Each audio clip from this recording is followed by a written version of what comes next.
Bijouterie Santia, immeuble Arena, Antanmen. Manoltranao vaovao.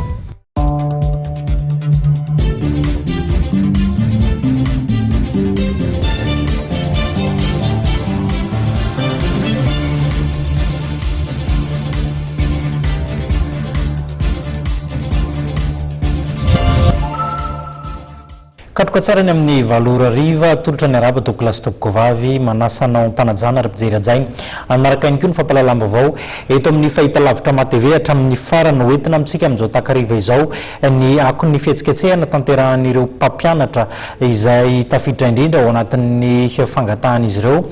ny etaeta sy ny samihafa ho fanatsarana izy ireo ny asa tanterahany hoentina amintsika ihany koa amin'ity takariva ity ny hetsika goavana makasika indrindra ny androm-pirenena momba ny fiompiana hazandrano sy ny momba ny jono izay tanterahana eny amin'ny Kianjabeny Mahamasina eny ny lafim-baovao makasika indrindra ny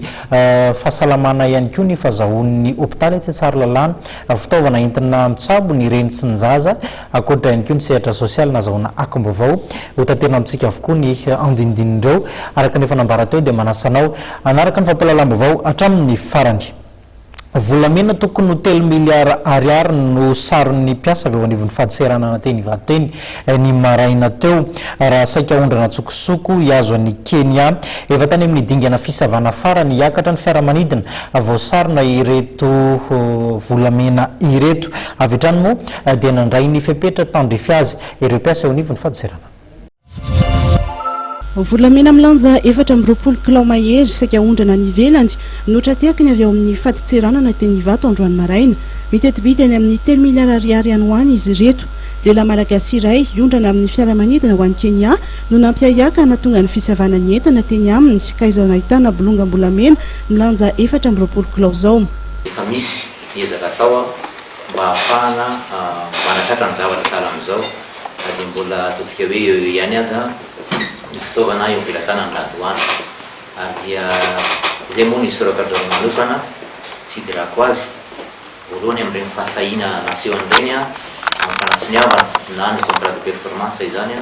na ny code d'éthique et de déontologie ary fiara-pampanjareo ihany koa amin'ny fahazahoany an'izao ataontsika hoe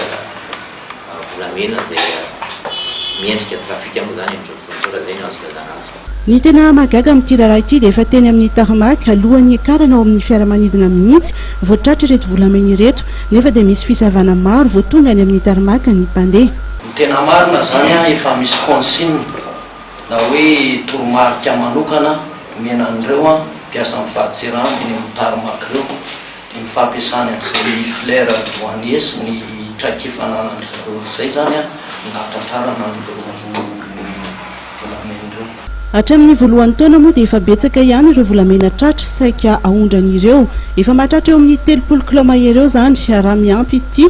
voatratra androany ity laza moa ny eo anivon'ny faditserana fa dia efa manao ny ezaka rehetra mba hanatratrarana ireny harem-pirenena ahondrana tsokosoko ireny.